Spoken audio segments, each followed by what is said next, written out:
अस्सलाम वालेकुम प्यारे व्यूवर्स, उम्मीद है कि आप सब खैरियत से होंगे।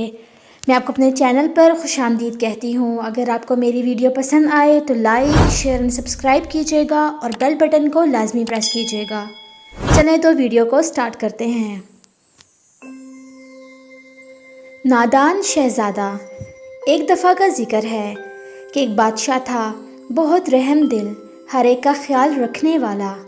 इसकी रियासत में किसी को भी कोई तकलीफ़ या परेशानी होती तो बादशाह को ऐसा लगता कि जैसे ये परेशानी या तकलीफ़ इसके अपने साथ हो रही है, और वो हर मुमकिन तरीके से इस शख्स की परेशानी दूर करने की कोशिश करता। बस इसीलिए इसकी रियासत के सब लोग इससे बहुत ज़्यादा खुश थे, और कभी भी किसी ने भी इसके मद्दे मुकाबिल आने की कोशिश ना की, और शायद कोई आ भी जाता तो अवाम इसको बादशाह मानने से इनकार कर देते। बादशाह यूं तो हर लिहाज से मुतमईन और खुश था, मगर एक परेशानी इसे हर दम लगी रहती थी, जिसका ना तो वो किसी से जिक्र करता था और ना ही इसका कोई हल निकाल पा रहा था। वो परेशानी कुछ और नहीं बल्कि इसका अकलौता बेटा था, जो अपने बाप के बिल्कुल बरक्स था, जिसको अपनी रियासत या रियासत वालों से कोई सरोकार ना था। वो हर वक्त अपने आवारा किस्म के दोस्तों के साथ बैठा ताश खेलता रहता और कभी शिकार पर निकल जाता।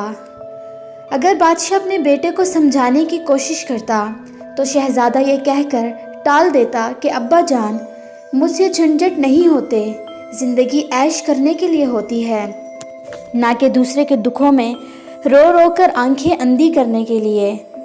बादशाह ये सुनकर खामोश हो जाता और सोचता कि इंशाअल्लाह एक वक्त आएगा कि मेरा बेटा मेरी रियासत और रियासत वालों को संभाल लेगा। मगर ये दिन बादशाह के नसीब में ना था कि वो इस खुशी को अपनी आंखों से देखता।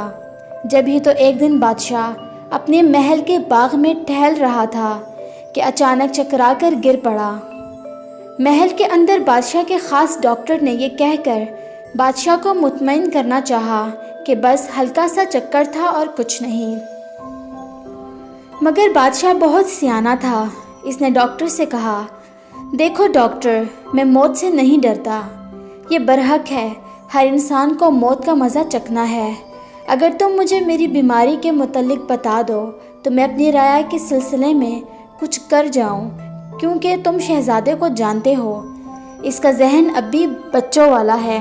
तब डॉक्टर ने कहा, बादशाह सलामत, आपकी नब्ज़ों की हरकत बता रही है कि आप इस दुनिया में चंद दिनों के मेहमान हैं। आपको ऐसी बीमारी लग गई है जिसका इलाज अभी तक ईजाद नहीं हुआ, इसलिए हम अपनी जान देकर भी आपको नहीं बचा सकते। एक दिन बादशाह ने शहज़ादे को बुलाया और इसे लेकर अपने महल के ख़ास कमरे में गया। वहाँ जाकर इसने शहज़ादे को कहा, देखो शहज़ादे, अभी तुम्हें मेरी बातों की समझ नहीं आती, मगर मेरे बच्चे, मेरे मरने के बाद देखना, तुम मेरी बातों में सच्चाई नज़र आएगी। तुम्हारे सारे दोस्त मतलब परस्त हैं, जिन्हें तुमसे ज़्यादा तुम्हारी दौलत से प्यार है। जिस दिन तुम पर तुम्हारे दोस्तों की हकीकत खुल जाए और तुम नुकसान उठा चुको तो किसी के आगे हाथ फैलाने से मर जाना बेहतर समझना। हालांकि मैं जानता हूँ कि ख़ुदकुशी हराम है, मगर दर बदर की ठोकरें खाने से बेहतर है तुम इस कमरे में आना और छत पर लगे हुए इस कुंडे से रस्सा बांधकर गले में डाल लेना। मगर याद रखना, खुदकुशी के लिए इसके अलावा कोई और जगह ना ढूंढना। यूँ समझना कि तुम्हारे मरहूम बाप की ये आखिरी ख्वाहिश है, क्योंकि इस कमरे में तुम्हें इस हरकत को करते हुए कोई नहीं रोक सकेगा। मगर शहज़ादा नादान था, फिर भी अपनी जिम्मेदारी को ना समझ सका और अपनी बेहुदा ख्वाहिशों के पीछे भागता रहा। यार दोस्त इसे खूब बेवकूफ़ बनाते रहे। एक दिन वो हो गया जिसकी तवक्को शहज़ादे को ना थी। एक रोज़ सुबह सवेरे बादशाह अपने बिस्तर पर मुर्दा पाया गया। डॉक्टरों ने कहा, रात को बीमारी ने अपना ज़ोर पकड़ लिया, जिसकी वजह से बादशाह सलामत इस दुनिया से रुखसत हो गए। इतना बड़ा दुख आने पर शहज़ादे की हरकतों में कोई फ़र्क ना आया, बल्कि वो पहले से भी बिगड़ गया। बाप का जो खौफ था वो भी उतर गया और शहज़ादा हर वक्त नशे में धुत रहने लगा, نہ اسے اپنی ریاست کے لوگوں کا خیال رہا، نہ باپ کی عزت کا۔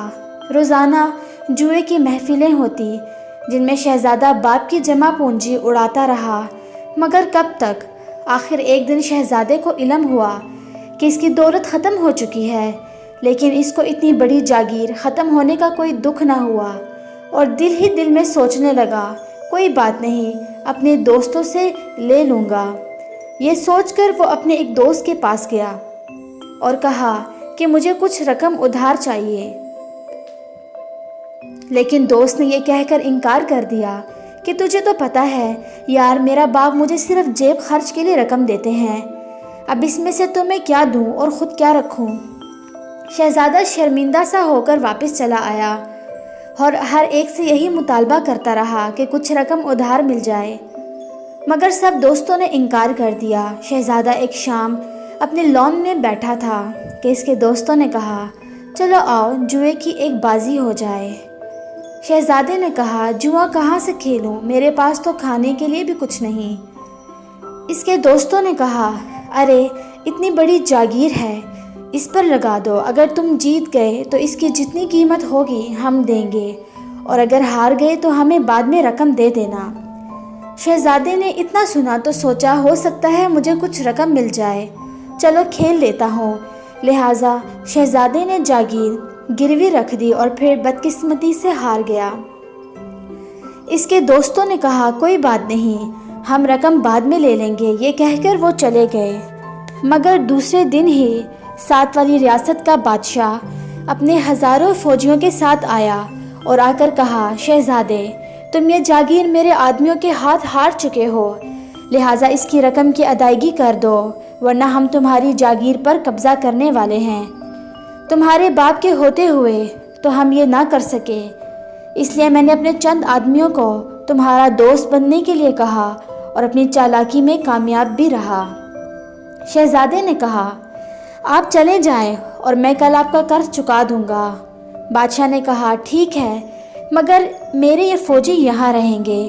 یہ کہہ کر بادشاہ چلا گیا اور شہزادہ اپنے تخت پر بیٹھ کر رونے لگا اور سوچنے لگا، میں عوام کو کیا منہ دکھاؤں گا، میں نے اپنے باپ کی جاگیر تو برباد کر دی، ساتھ ہی ساتھ اس کی عزت بھی خاک میں ملا دی۔ وہ ٹھیک کہتے تھے کہ میرے یہ دوست لالچی تھے، مگر میں نہ سمجھ پایا۔ یہی سوچتے سوچتے وہ اپنے تخت پر بیٹھا روتا رہا کہ کل میں قرض کیسے چکا پاؤں گا، کہ اچانک اسے اپنے باپ کی بات یاد آئی کہ جب تجھ پر تیرے دوستوں کی اصلیت کھل جائے تو خودکشی کر لینا۔ یہ یاد آتے ہی شہزادے نے ایک رسہ لیا اور اسی کمرے میں گیا۔ باپ کی ہدایت کے مطابق اس نے مرنے کے لیے وہی کمرہ ڈھونڈ کر کنڈے سے رسہ باندھا اور نیچے میز رکھ لی۔ اس نے گلے میں رسہ باندھ کر آخری دفعہ اللہ کو یاد کیا، کلمہ پڑھا اور میز کو ٹھوکر مار دی۔ جیسے ہی میز پاؤں کے نیچے سے ہٹی تو ہونا تو یہ چاہیے تھا کہ شہزادے کی لاش چھت سے لٹکتی رہتی، مگر ایسا نہ ہوا، بلکہ شہزادہ دھڑم سے نیچے گر گیا اور وہ کنڈا جہاں لگا تھا وہاں سے ایک در کھل گیا جس میں سے اشرفیاں نیچے گرنا شروع ہو گئیں۔ شہزادہ حیران و پریشان گرتی ہوئی اشرفیوں کو دیکھنے لگا، مگر اشرفیاں تھیں کہ ختم ہونے کا نام ہی نہ لیتی تھیں۔ اتنی اشرفیاں گریں کہ شہزادے کا پورا کمرہ بھر گیا، مگر اشرفیاں نہ ختم ہوئیں۔ شہزادہ بھاگ کر گیا، وضو کیا اور اللہ کے حضور سجدہ کیا اور اپنے گناہوں کی معافی مانگی، اپنے مایوس ہو کر خودکشی کرنے والے فعل کی معافی مانگی، اپنے باپ کی عقل مندی پر رشک کیا۔ صبح کو جب دوسری ریاست کا بادشاہ جاگیر پر قبضہ کرنے کے لیے آیا تو اس کو دھوکہ دہی کے الزام میں گرفتار کر کے اپنی نیک نیتی سے اس کی ریاست پر حکومت کا اعلان کیا۔ دونوں ریاستوں کے غریبوں مسکینوں کی امداد بھی کی اور ایک نیک دل بادشاہ بن کر سب کے دل میں جگہ بنا لی۔ تو آج کی کہانی سے ہمیں یہ سبق ملتا ہے کہ ہمیں چاہیے کہ ہمیشہ ہم اپنے بڑوں کا کہنا مانیں، راہ راست پر چلیں اور برے دوستوں کی صحبت سے بچیں۔